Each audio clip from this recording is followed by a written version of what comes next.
Asifa rape case को लेकर क्या कहा सुप्रीम कोर्ट ने? अदालत ने तब के नाबालिग को पेश करने का क्या दिया हुक्म? क्या आसिफा को मिल पाएगा कभी इंसाफ? और क्या औरत के तहफ्फुज के लिए इस मुल्क में नहीं है इक़दाम? देखिए हमारी ये खास रिपोर्ट। सुप्रीम कोर्ट ने बुध के रोज जम्मू कश्मीर की एक अदालत के फैसले को खारिज करते हुए साल 2018 में खानाबदोश तबके से ताल्लुक रखने वाली एक 8 साला बच्ची जिसके साथ मुबैना तौर पर असमत दरी हुई और उसका कत्ल किया गया, उसके मुलजमीन के खिलाफ दोबारा से मुकदमा चलाने का हुक्म जारी किया है। इस मामले में जस्टिस अजय रस्तोगी और जस्टिस जेबी परदारीवाला की सदारत वाली सुप्रीम कोर्ट की बेंच ने कहा है कि कठुआ मामले में अहम मुलजिम को नाबालिग नहीं बल्कि एक बालिग के तौर पर पेश किया जाना चाहिए।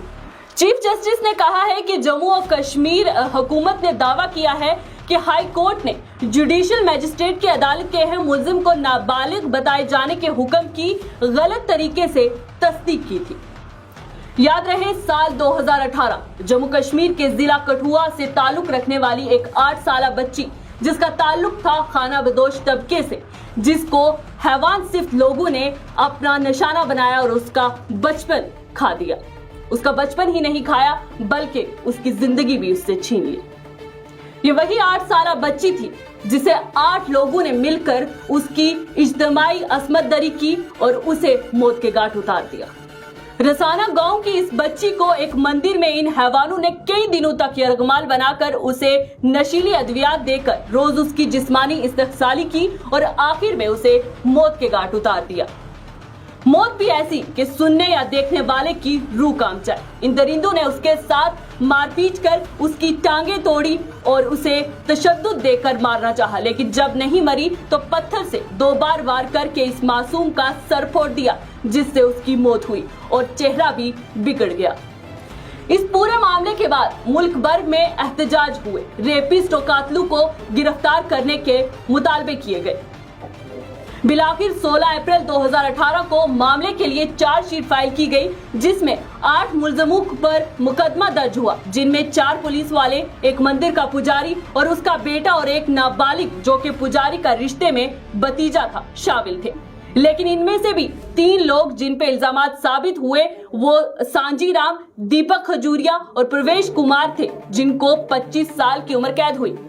सांजी राम इसमें मरकजी मुलजिम था, जिसने बाकी 6 को 4 लाख रुपए रिश्वत देकर इस घिनौनी वारदात को अंजाम दिया था और सबूत मिटाने के जुर्म में तिलक राज, अनंत दत्ता और सुरेंद्र वर्मा को 5 साल की सजा सुनाई गई। वहीं विशाल के खिलाफ सबूत न मिलने पर कोर्ट ने उसे बरी कर दिया, ताहम नाबालिग को जुवेनाइल कोर्ट में भेज दिया गया।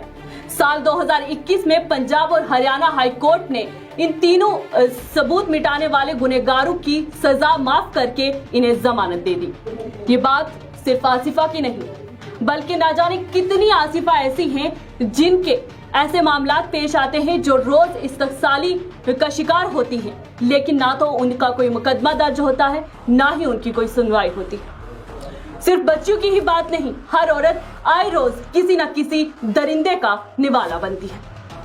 और अब देखना यह है कि आसिफा के केस में सुप्रीम कोर्ट का अगला फैसला क्या होगा और औरतों के लिए, मुल्क की औरतों के तहफ्फुज के लिए क्या अगले इकदाम उठाए जाएंगे।